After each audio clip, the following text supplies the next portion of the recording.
It's summertime and the weather is hot and the fishing is great. So if you plan on being on the water this weekend, listen up for your hot spot in your favorite region. Plus, we've got rigs and techniques and new products here on the Texas Insider Fishing Report.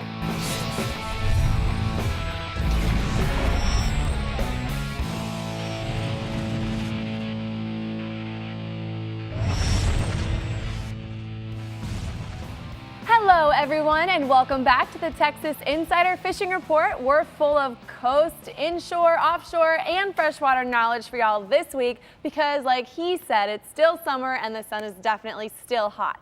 But Rick, I think we should say hi to Dave Farrell at the CCA Workbench. What do you say? Absolutely. I made the opener. You made the opener? Yeah, we're having rigging time. techniques and new product. You said it in the opener. You're stepping up, Dave. You never do that. Moving up in life. I noticed these little things. What you got there in your hand? It's a big Rapala Oh. for wahoos. Talking about wahoos today? Yeah, I'm talking about some wahoos. That's definitely Delicious not a little little Spoiler fish. alert, spoiler alert. All right, well, we're starting y'all off with Rick Carter of the Upper Fresh region, who's been on that bass bite at Lake Fork, but we're also taking you to Louisville and Texoma. Are we going to catch him up this weekend, Rick? I'm super excited to come fish with you. Hey, we are going to catch. We just got about a 10-inch rain here in East Texas, so the fish have got some fresh water and new stuff moving around. Woo! But we're going to start on Lake Louisville this week. The fish are biting on shallow running crankbaits. 1.5 strike kings and shad patterns are working on the shallow gravel bars around the large marinas on Louisville. That's a pattern from way back. The Storm 3.5-inch swim bait in white are working on up in the day around those same pea gravel bars. The old 121 marina is a good place to start. The white bass are schooling on the main lake area on Lake Louisville. Topwaters and chrome rattle traps are catching limits of white bass out there right now. Moving on to Texoma, those big stripers are still being caught on topwaters. The lake up there is starting to turn over, so the fish are staying in the upper part of the water column, which makes that topwater more effective. About 10 to 18 foot has been the number.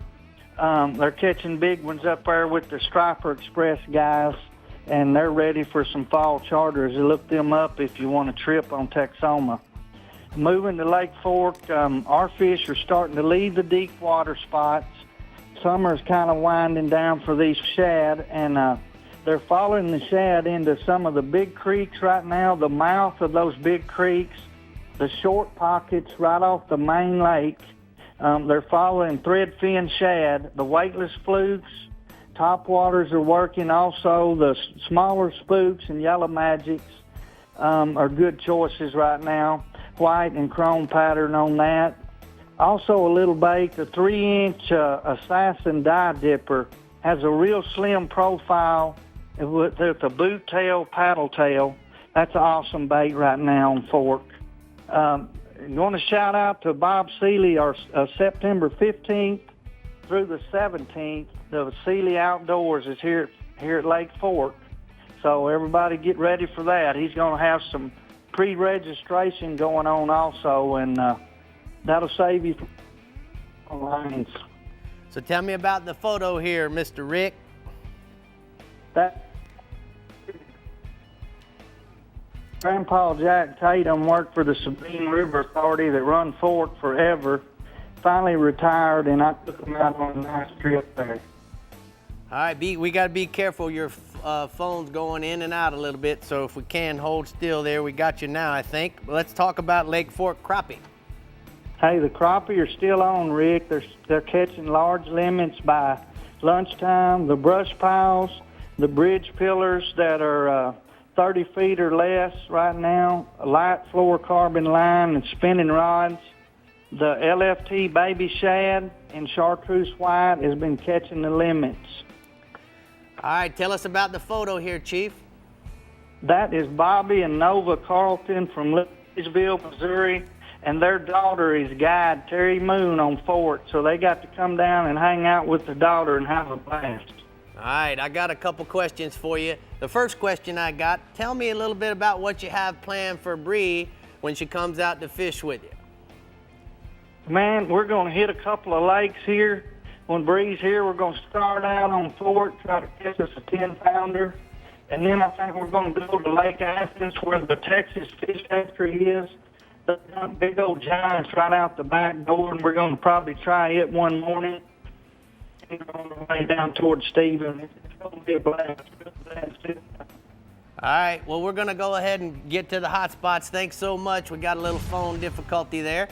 Upper Fresh hot spots is Lake Texoma. Stripers are good on topwaters and spoons early in the morning in 12 to 20 feet of water. And then Fork, the crappie are still on the early morning bite. Light line and Lake Fork Trophy, baby bass, shad, and chartreuse, white, and are good colors for that.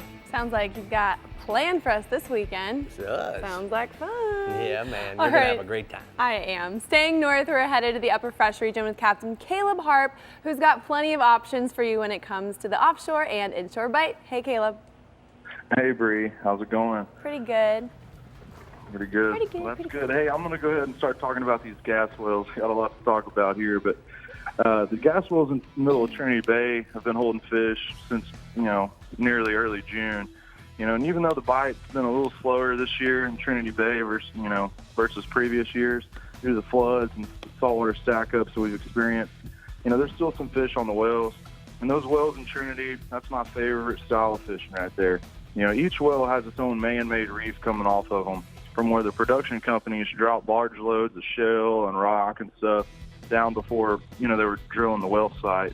And just use your depth finder when you come up to those platform markers that we're going to talk about on Navionics, and you can find these shell pads in the direction they come off of each well. And generally, when you're fishing those wells, it's all about tide movement. You don't want too much current, but you have to have some movement. The fish lately have been eating on a very, or they haven't been eating on a very heavy tide, but more when it slows down or it changes over. And I like to kind of talk about that, like, say you're on a treadmill going full speed and someone were to offer you a buffet, you'd be like, hold on, slow up a little bit and then I'll eat. Most of these fish, they're going to crush a paddle tail soft plastic on slower tide movement, such as a mirror lure or marsh minnow. When the tide's ripping, a more aerodynamic bait, such as like a mirror lure or Little John, have been better. Blue Moon and Purple Demon colors have been, the best bet. Quarter-ounce jig heads are your go-to size, but if that tide is slack, an 1/8 ounce can get you more bites, being suspended longer. And if it's really ripping, 3/8 will help you get through that current. And I think, you got some of those platform markers on that Navionics, don't you, Rick? That's right, Caleb. Let's take a look at the Navionics. And Caleb's talking about fishing, obviously, in Trinity Bay, guys. Now, as you can tell by the Navionics, a lot of the wells are already marked. And according to what Caleb told me, you're going to want to look around the base of those wells, right up against them. It's only going to be 4 to 6 inches. They laid shell, the oil companies laid shell in and around all these oil heads. Now remember, guys, if you get Navionics as an app on your phone or actually on your iPad, what you can do is you can click on all these little icons and it's going to tell you whoever made this, they contributed it through the community layer. You can simply just go there, click on it, and it'll actually give you the GPS waypoint to that spot, what they caught, and all the information on the date that they caught it and what it specifically was. If you want to go there and you're out on the water, just put your cursor actually on there and then push start, and guess what? You can navigate right to it. All right, Caleb, tell me a little bit about the red fishing in the Upper Coast region. Yeah, man, the redfish has still been going on open water schools in Galveston Bay, also on Sabine, but on Galveston Bay, they've been between the Ship Channel and Bird Island and East Bay, where I've talked about before, and around the Exxon A-Lease wells off the Smith Point, and also off the Sylvan Beach shoreline. It's been pretty good, but same routine I've been talking about, just tracking flicks at the beginning of schools, throwing big spoons, big swim baits to get ahead of those schools because they're on the run. Most of those are pools, but there's also some slots mixed in as well. And then, going offshore, the red snapper bite, it's been great on about every piece of structure in federal waters for a while. But, the better snapper, they say, have been coming off of hard spots from 30 to 50 miles out. And these hard spots aren't necessarily reefs or big-time structures. They're just hard sand spots with soft sand spots, surrounding them.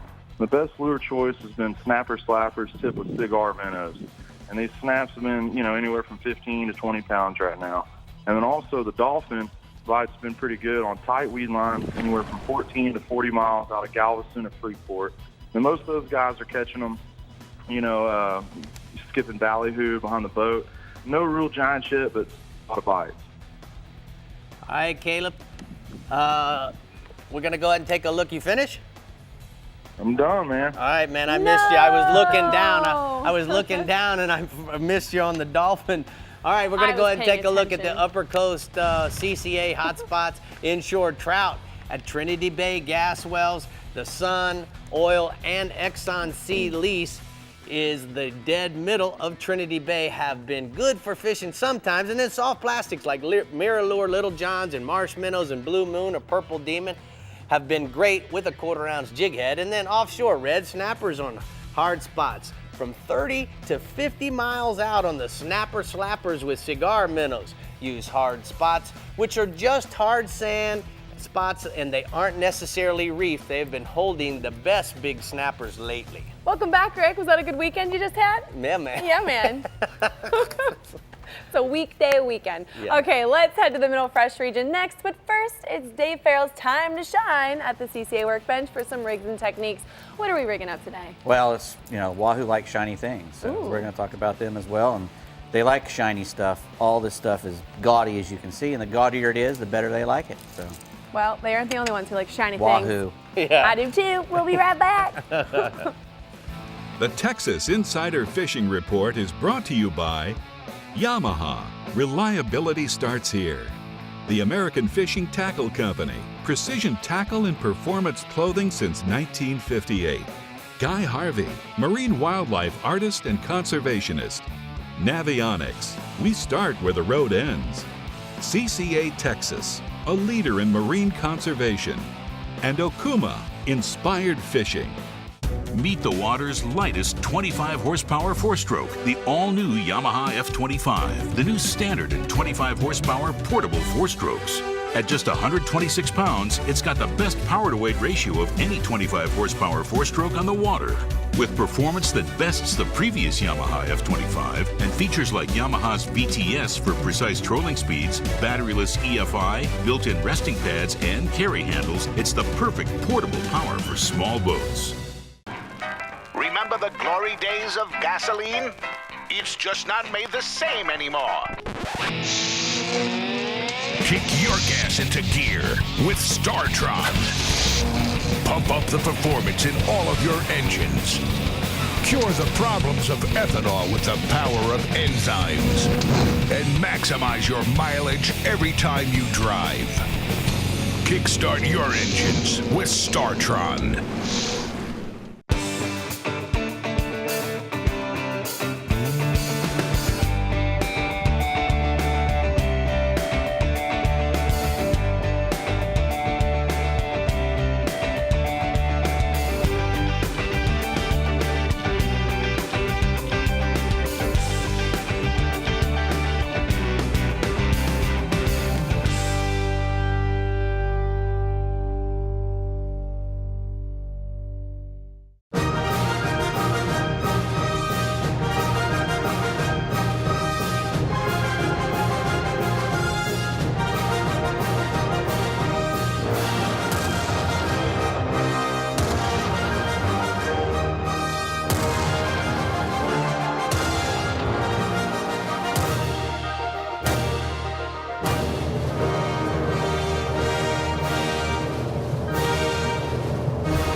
Remember to follow our guides and be up to date on all things fishing in Texas. Make sure to head over to TexasInsiderFishingReport.com.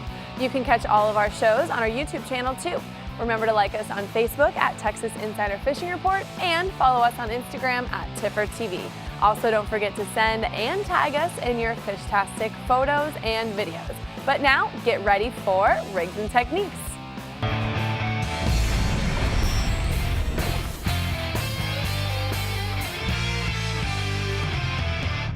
So we're here at the CCA workbench, and Dave, everybody loves to catch a wahoo. It's a beautiful looking fish, really fast. One of my reasons why I really like them is because it's one of my favorite sushi fish to eat. Right. Oh, yeah. So Yeah. anyway, How well, are we you know, gonna with that, catch 'em? the narrow bars and their silver skin and that little tail, I mean, they are made to go fast. So usually, you know, they eat fast things. One of their favorite things to eat is little tunas and blue runners, two little fish that go really fast. We also like to use gaudy colored stuff, a lot of mylar, stuff to get their attention, because, you know, most of the ocean is a big empty blue. You know, and we gotta get these wahoo to see what we got out there, because that's how they feed. Is, you know, they see stuff and then they go to it. They don't use their nose to smell stuff, and they got these razor sharp jaws. It's probably the sharpest natural thing that I've ever come across. I mean, if you have a pair of wahoo jaws on Naked and Afraid, you can cut yourself a hut, whatever you want. I mean, these things are razor sharp. You can leave your machete at home. Right. But because what they do is, when there's a bait going along in the water, they like to come out and just swim through the bait. And usually it's from below. You know, they'll come and go straight up in the air, and they take the tail right off the bait. Okay, now, I don't mean to interrupt, but No I worries. got to ask you a question, stop you at that point. Is one of the reasons why the favorite color or seem to be really dark? So do you think because they're down deep, they can silhouette something that's dark against the blue sky? Correct. That is one reason. And not only that, a lot of the things they're eating, like the little bonitas and the other stuff, are kind of that same color. You know, they got that dark purplish color. So that's what you like to have out there.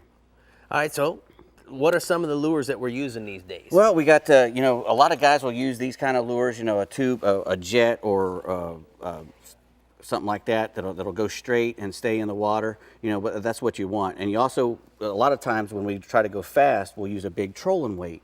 And the trolling weights will get the baits, you know, down deeper and allow us to go a lot faster.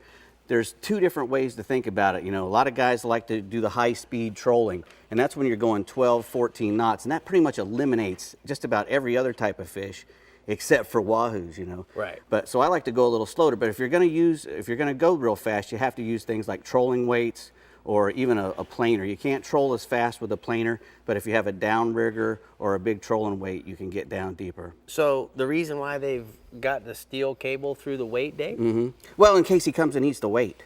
You know, if you're going along and you're going pretty fast as well, something comes up and tries to eat that weight, you're in terrible peril. Well, I noticed that this one's got some bites in it. Right? know? Yeah, exactly. It's kind of cool. So I guess it do happen. Exactly. You know, when you're trying to get these fish, wahoo tend to congregate around reefs, ledges, big wrecks and stuff like that, and you're going to want to be around those things, and especially when you want to have current.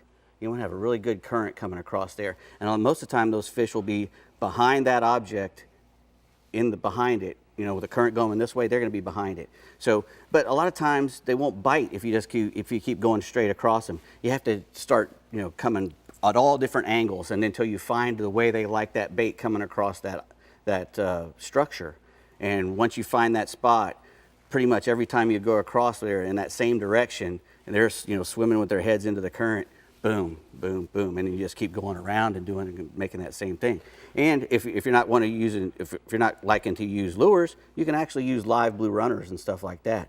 You know, you get around one of these big wrecks out there and you catch a blue runner, and then you put it right back down. You know, put it 50 feet down, and so just you'd put bump him it. on some type of stinger rig like this, Dave? Well, you could, you know.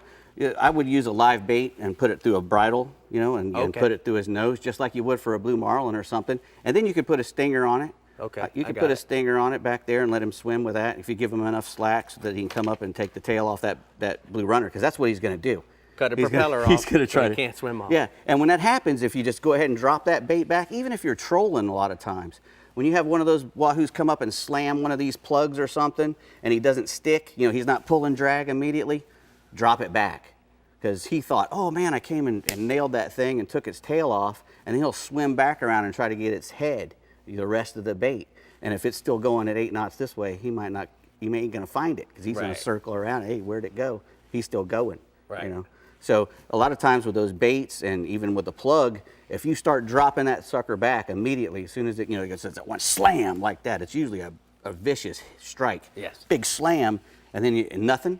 Drop it back. Keep going you straight. You gotta be ready to go if we're gonna do that. You do. You gotta keep going and drop it back, and have your hands with a pair of gloves on there. And if he eats it, you know, you just ease it up. You know, just ease the drag up and you won't get that backlash. Hook himself. Yeah, you won't get that backlash. So what else? Well, you know, when we're using these baits, I like to use, you know, like I said, I got all these Mylar stuff, and I'm using a number 9 wire, which is about a 100-pound test, and you can tell I like to use these long shank hooks. This is a 8/0, and it's got a long shank, and what I do use that long shank for is I want to get the hook as far back in my ballyhoo as I can because of that tail biting thing. And when I'm all the way back here, and then I add that little, you know, extra stinger on there, little, you know, 3/0 treble hook, double strength. If he comes and tries to bite my tail, he's nailed. And you know, I like to use cable as well. You know, this is if you can't tie wire, if you're not good with wire, you can get yourself some crimps and use some really good supple cable on a rig that'll go straight, like these mold crafts. This is a wide range, which means this thing will go from 4 knots to 15 knots and stay in the water. And it goes straight as an arrow. And wahoo love to eat these things. They're not very expensive. And you put one on a nice cable, he can't bite through the cable. You're going to catch a lot of wahoos on that. So let me ask you, Dave, would it be possible if you're a guy that wants to troll 6 to 8, 9 knots, you could run these guys up on the top or just below the surface? For sure. And then you could potentially put in your spread some deep diving Rapalas so you could actually fish maybe 4 lures at the time. I catch most of my wahoos going between 5 and 8 knots. I usually don't go that fast because I'm not, like I said, I don't want to not catch all those other fish and only target wahoo. I'm usually not doing that. Wahoo is just one of the many fish that I want to be catching. So I'm using, you know, all my other stuff to catch dolphins and tunas and whatever we'll eat. But I always have wire out because of the wahoo. Well, Bree, he's the one I really want to catch. Yeah, I know, me too. He's delicious. Good job over here. And Bree, I want to tell you, after this weekend of shooting a Sportsman's Adventure episode, he is a catcher. Make no mistake about it. I'm a winder. That's for sure. You did a great job. You catch, you don't fish. All right, well, I must be pretty lucky, Rick, because I'm fishing with Steven Johnson in the Middle Fresh region this weekend, as well as Rick Carter. So will we be on Lake Athens, Belton, or Brownwood, or Cedar Creek, Steven, catching them fish? Tell me.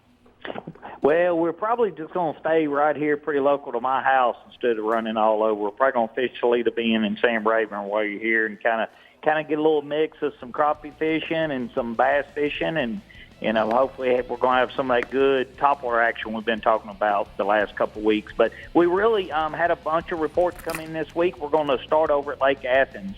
Reports coming in that the topwater fishing is real good for the first couple hours. They're throwing popping baits and walking baits, you know, any kind of pop-ars, kind of spitting baits, and then any kind of your spooks, skitter walk, stuff like that's real good. Once the sun gets up, it's putting those fish either up against the dock or any kind of submerged grass or any kind of structure that's in the water. And then taking a Texas rig, like a light, take a 16th ounce tungsten weight and throw some kind of creature bait or just a regular trick worm up in that grass. And also, you know, always have that frog ready and throwing up in that flooded grass around that shade on those docks. So it said it's been real good the last week and a half there at Lake Athens. We're going to jump over to Belton, the next one. Kind of the same thing going on. The first couple hours, the topwater fishing's good. The guys are catching them on Main Lake, Rock Points.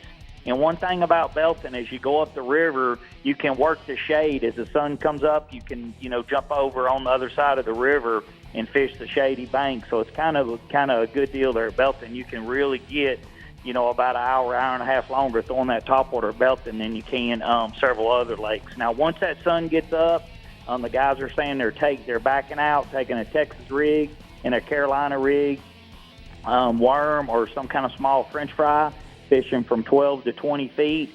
And one thing about Belton that a lot of our lakes in Texas don't have is those smallmouth. They got some beautiful smallmouth there, and said there's been some reports of some 4-pounders caught this past week. Whoa. And then another report saying that the crankbait fish up the river on the bluff walls, once the sun gets up, the shad are really sinking down deep, and it seems like the fish are kind of staying on top of the shad. So you can throw like a mid-range shad color run from like 6 to 8 feet is working real good. The white bass are slow at Belton, but the hybrids on live shad on the south end of the lake, there's some nice fish being caught. They're fishing in the 40 to 50 foot range, and those fish are suspended from like 12 to 20 foot down. We're going to jump over to Lake Brownwood. Hadn't talked about that in a while. The fish are coming on Carolina rigs, 15 to 20 foot early in the mornings. It's kind of weird there. Brownwood, they said the topwater fishing is just not going. The surface temps in the mid 90s, and the topwater fishing early is dead. So take your Texas rig, Carolina rig, move out 15, 20 foot for the first couple hours at daylight. Those fish are feeding. Then once the sun gets up, then it seems like the guys are saying that you can move back to the docks and get on the shady side of the docks, those spinner baits and chatter baits, and working real good. Had a couple good reports there of white bass being caught at night at Brownwood under the light. The guys are throwing a 1/4 or 3/8 ounce hair jig, and then also they're throwing a 3/8, just a regular silver spoon. And if the guys got some cast nets and catch some live shad, that's working real good. And mixed in with those white bass, there's some good-sized catfish being caught, and every once in a while a few crappie are kind of moving in with that, with kind of get a mixed bag through there at Brownwood. All right, our last report tonight is going to talk about Cedar Creek. The bass fishing's good there for the first couple hours on top waters, kind of like the rest of the region, but the Texas rig and the football jig out on the main lake points and the deeper docks, a lot of the creek swings up against the deeper docks, that's working real good. Then once the sun gets up, then the guys are moving out throwing big deep diving crankbaits around the bridge pylons, and then on the main river channel on the drops. So I kind of got a pretty good report over my region this week. I appreciate everybody emailing in, and Bree, looking forward to you coming over and having a good time this coming week. All right, thank you so much, Stephen. Great report from the StarTron Middle Fresh region. We're going to go ahead and take a look at those hot spots. Our guide, Stephen, says it's the dog days of summer in the Middle Fresh region. The best fish to fish for is using top waters in the first couple hours and then move out deep once the sun goes up. Fish 10 to 18 feet with the Texas or Carolina rig on either a 7 or a 10-inch worm. And if you're on the lake with docks, fish the shade of the docks a little later in the day. This is a great place to catch the fish. This will work throughout his whole region. All What do you think? I'm excited. I can't wait to go. Sounds like it's gonna be fun. I wish I was going. I do too. Y'all leaving me We'll on the miss dock. you. We'll miss you so much. Leaving me on the dock.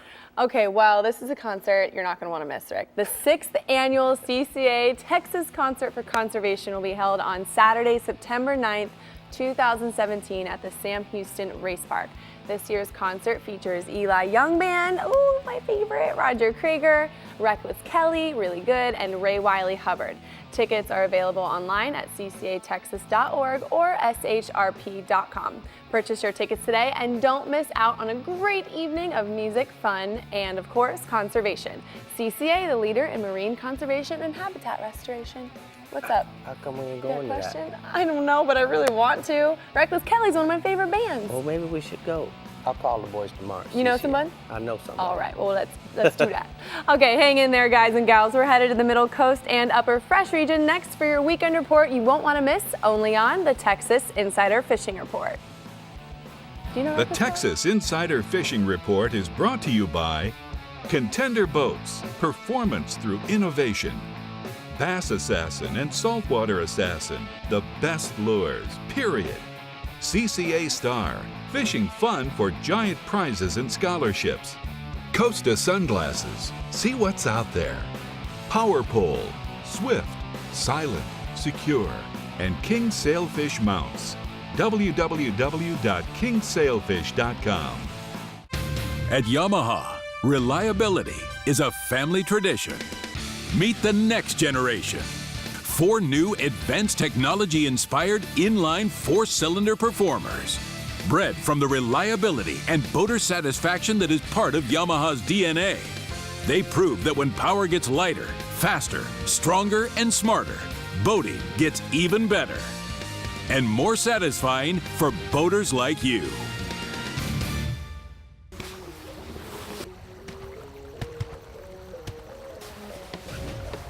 Hey, How do you like your contender? How do I like my contender?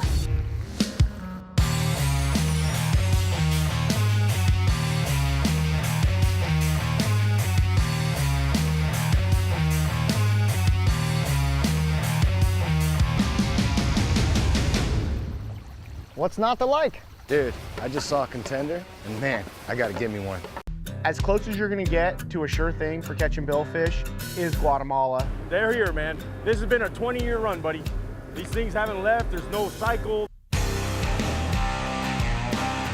When it comes to sail fishing, this is the real deal.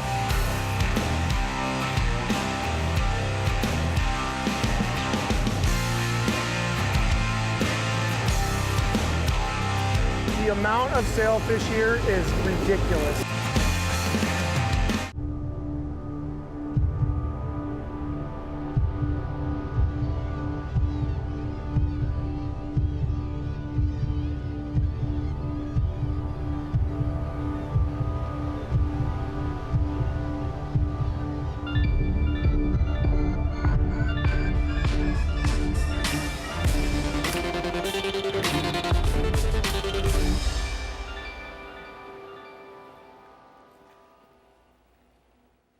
Hey there, Rick. What's going on, What's Bree? going on? If you're in the Middle Coast region, Captain Bink Grimes is going to satisfy any fishing itch you've got, so listen on up. Hello, Bink. What's going on? I tell you what, the topwater bite's been outstanding just about anywhere for those waiting the first 2 hours of the day. That's not to say that our trout won't crush the topwater when the sun gets up. Most anglers believe that myth, probably from their bass fishing background, and they take their plugs off too early and put it on a soft plastic because they think that the trout won't hit it when the sun gets bright, kind of like a bass. But that's not the case. The early topwater bites got a lot to do right now with strong incoming tides from the Port O'Connor Jetty and Pascaval, and that's pushed a lot of bait and flooding West Matagorda Bay and Espiritu Santo Bay with a lot of tide runners from the surf. Guy Lynn Smith said he caught limits of fish at Holy Spirit Bay on grass flats on the incoming tide. All those fish were over 2 pounds, and many were in the 4 to 5 pound range and pushing 24 inches. He said chicken on a chain, bass assassins, hoagies, down south lures have offered the best bite, along with Super Spook Juniors.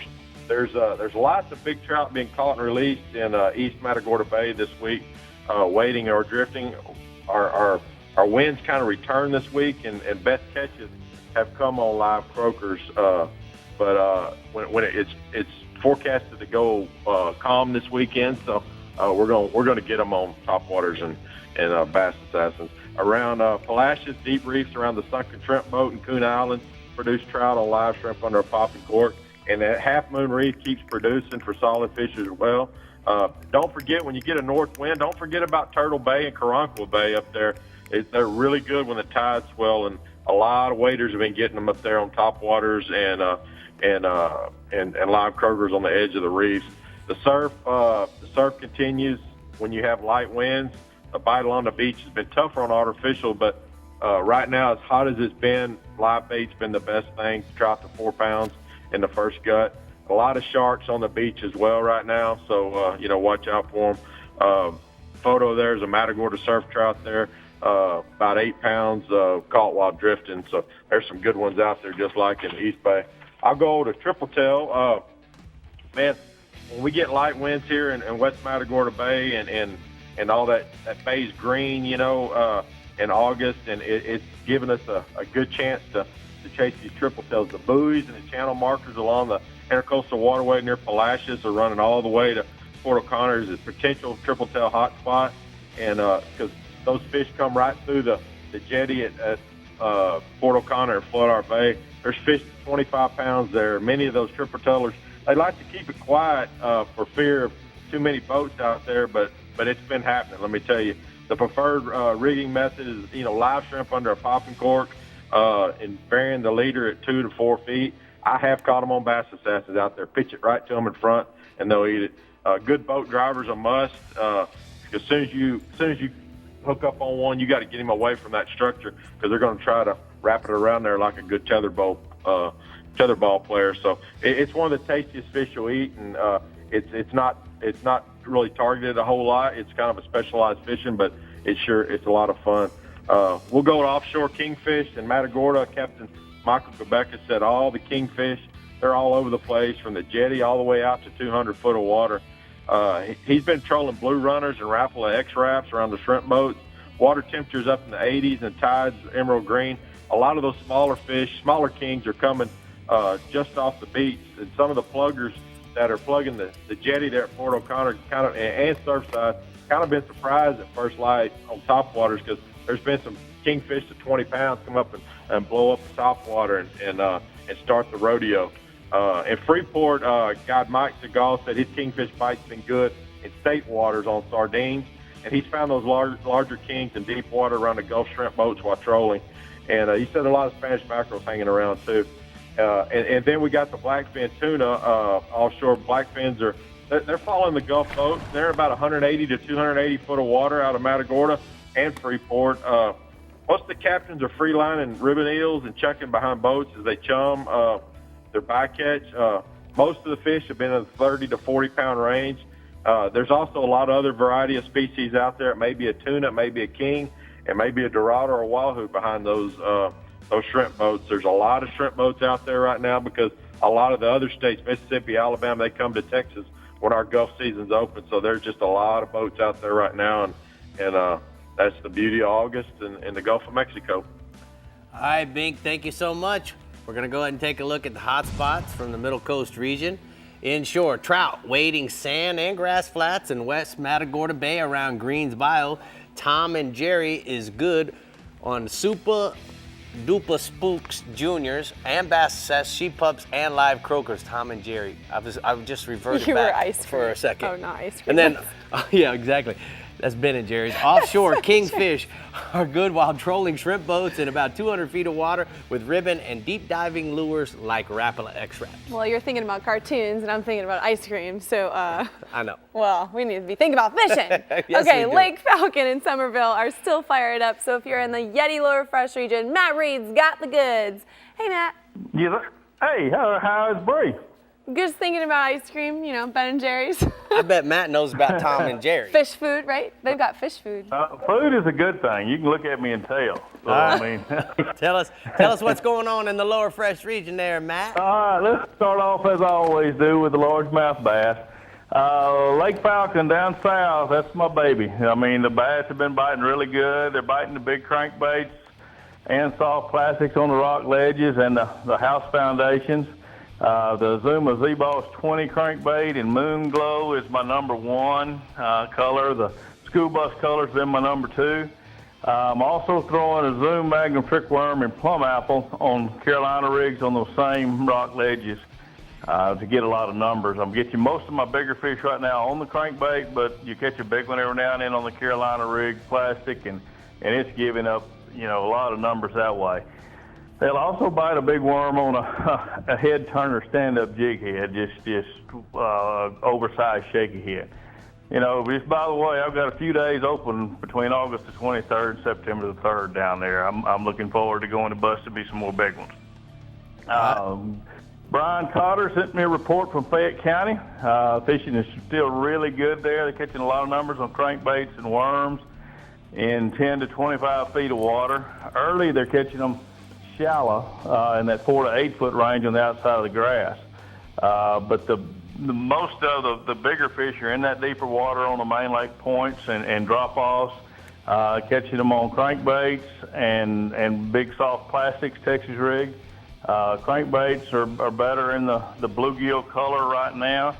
The soft plastics, the green pumpkins, watermelons, that's been the best colors for him. We're going to continue on Fayette with a different report from Greg Boyk of Angler's Angle. He's been avoiding the heat. He's been night fishing at Fayette County right now, and his numbers have been really good. At night, he's throwing a big black spinnerbait with a big blade, and a thumper-type blade to trigger those bites. Main lake points and along the dam have been his best place to throw that spinnerbait. Those points, he's actually catching quite a few fish on big worms also. At night, dark colors are going to be your friend. So if you want to dodge the heat, Fayette County's kicking them out at night right now. So that can be a good alternate thing to do.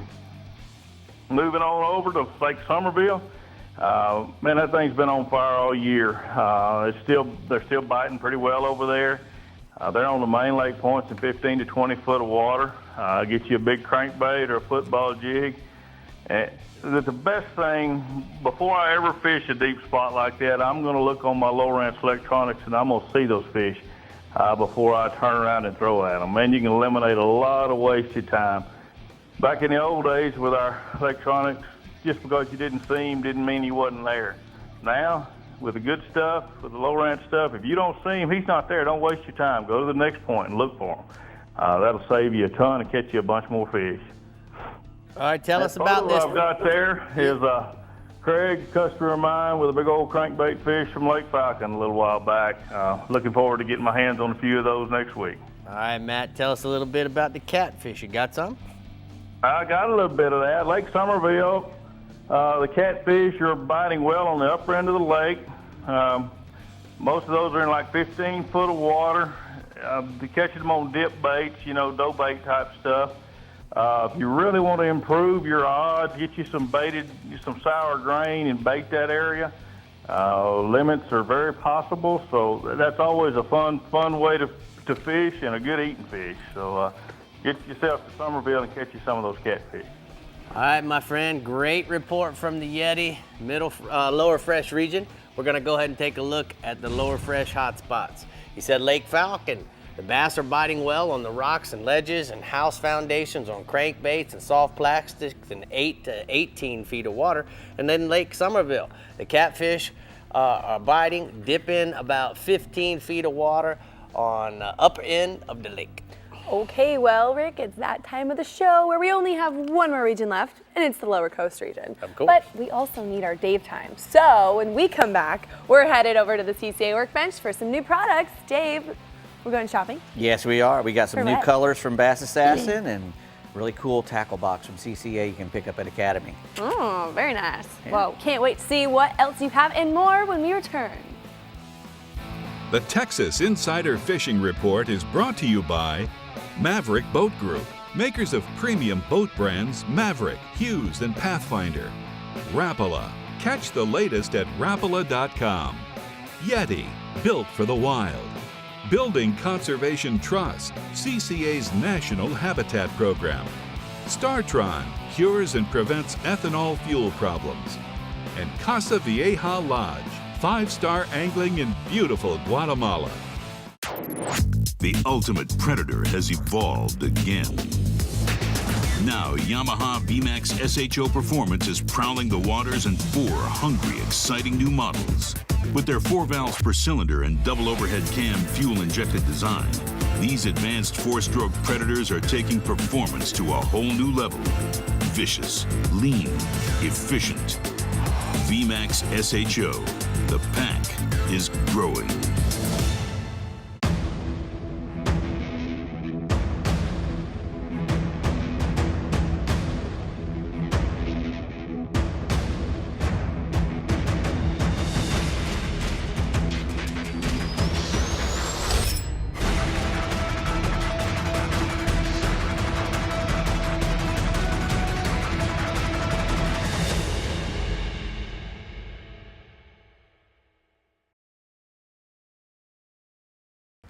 Thanks for tuning in to the Texas Insider Fishing Report. Be sure to like us on Facebook and follow us on Twitter and Instagram to keep up with our captains, contests, and appearances. You never have to miss a show. You can find full episodes as well as special segments right on our homepage. Just head to TexasInsiderFishingReport.com for everything you need to know to stay hooked up.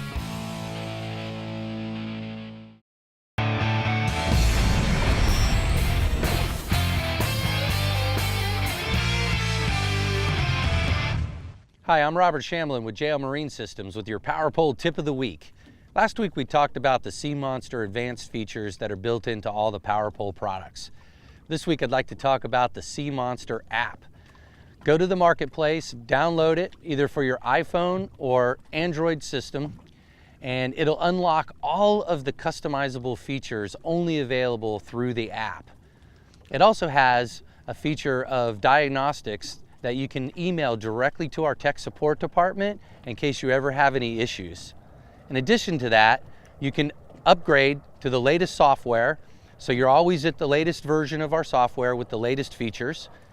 It even has assistance in theft recovery, and it'll also help you register your products. So go to the market, download the app, and that's your Power Pole Tip of the Week.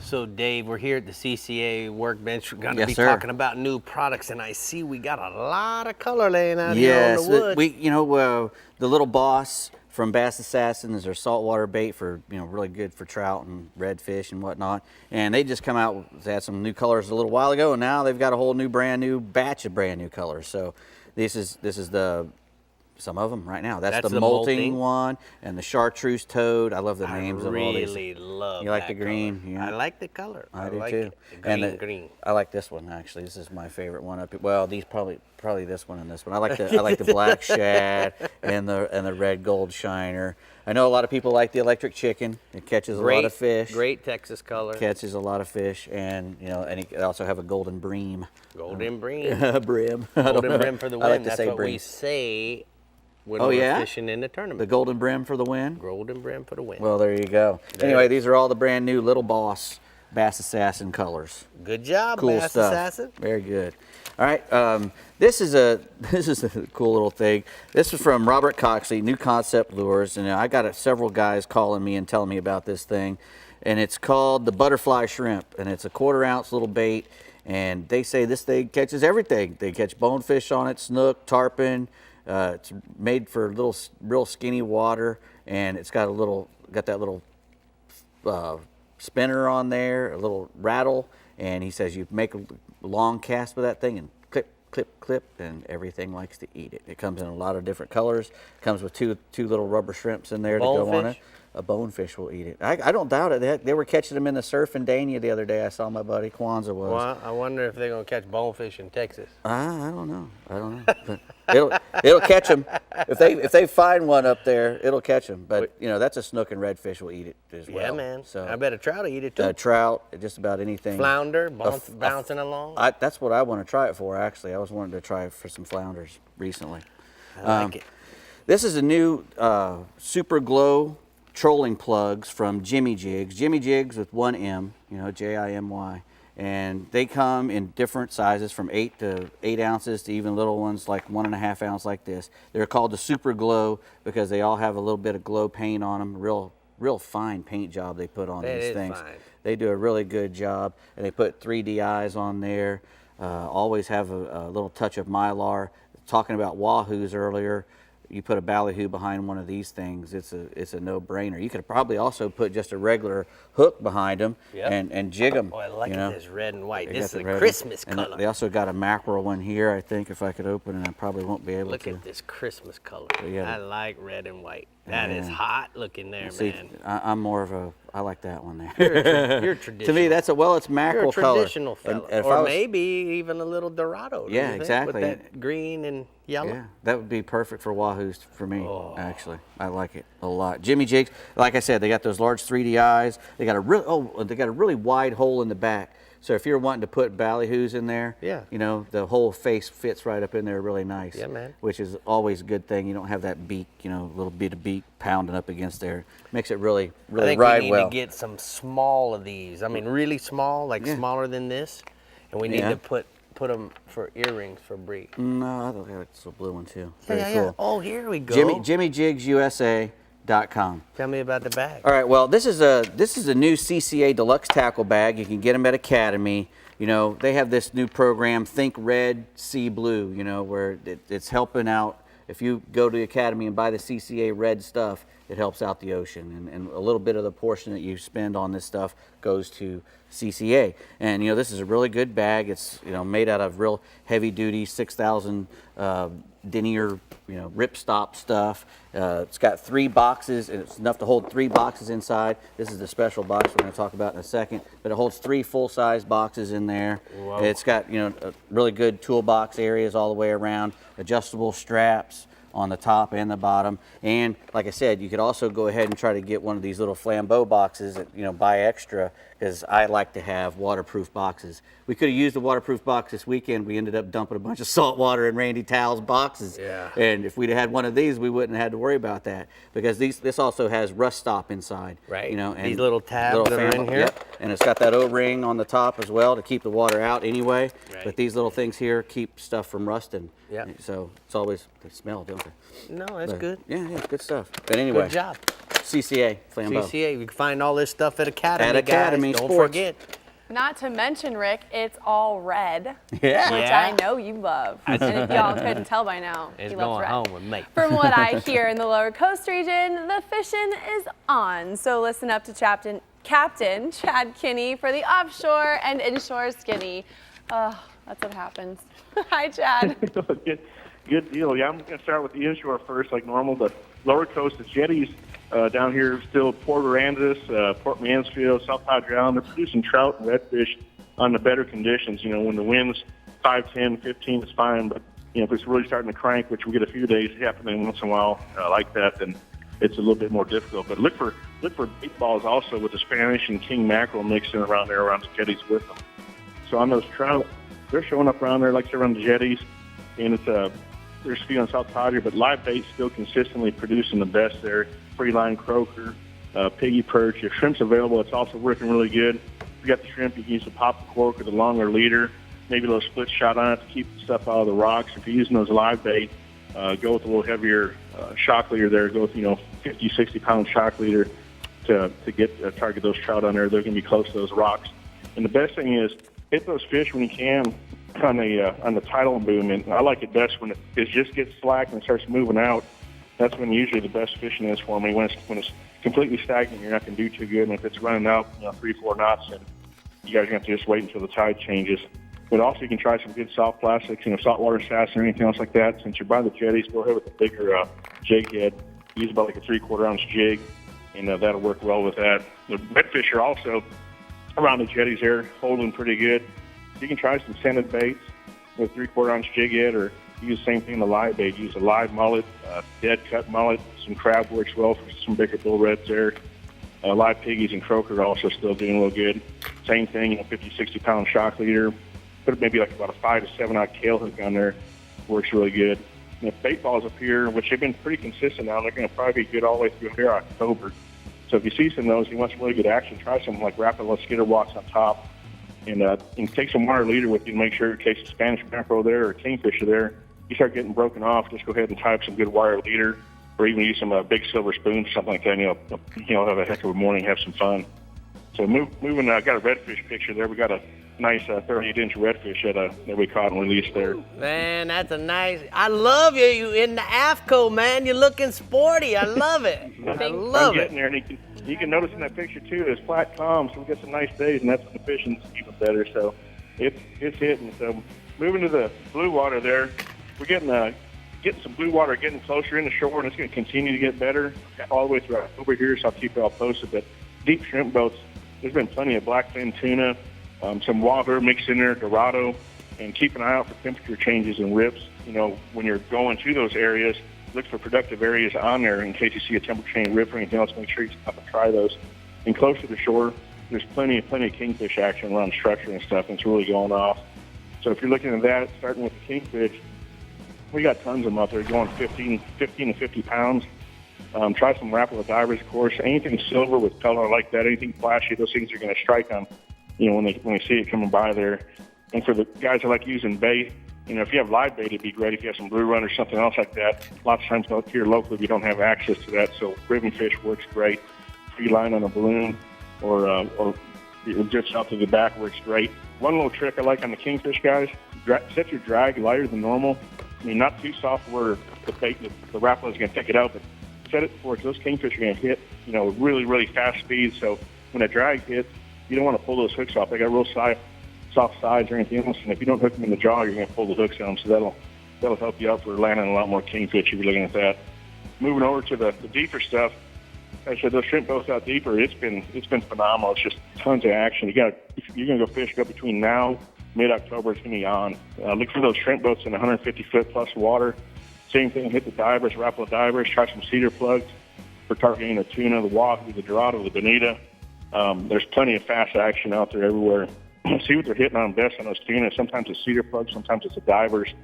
Switch them in and out, whichever one you feel better with or which one is producing better for you at the time. And then sometimes on those shrimp boats, those fish are always going to be usually congregated either on the the front of the boat, the back of the boat, while they're dragging their nets, port or starboard. So look at your starboard, your sounder there, and find out where they're at, and start targeting that area of the boat. Make your loops around there, maybe do some figure eights. Be careful you don't get caught in their cables and stuff like that. All right, Chad, thank you. Great report. Tell us about this photo before we go. Yeah, we got a good picture there. Kyra Hudson, Erica Kinney, and Bev Johnson, and had a ladies trip out this. We got blackfin tuna, kingfish, bonita, dorado, everything mixed in there. Blackfin's in there. All right, man, we're going to go ahead and get to the hot spots from the Lower Coast region. Chad says that we're going to go inshore trout and redfish. Lower Coast jetties are producing trout and redfish in good conditions. Look for the live bait balls with Spanish sardines and king mackerel mixed in and around, and then blackfin tunas, wahoos offshore. The blue water is getting close, so look for the shrimp boats in close. The blackfin tuna action is possible in wahoos offshore. Closer to the shore, plenty of kingfish action around the structure. Woo! Well, guys, I hope you enjoyed today's show.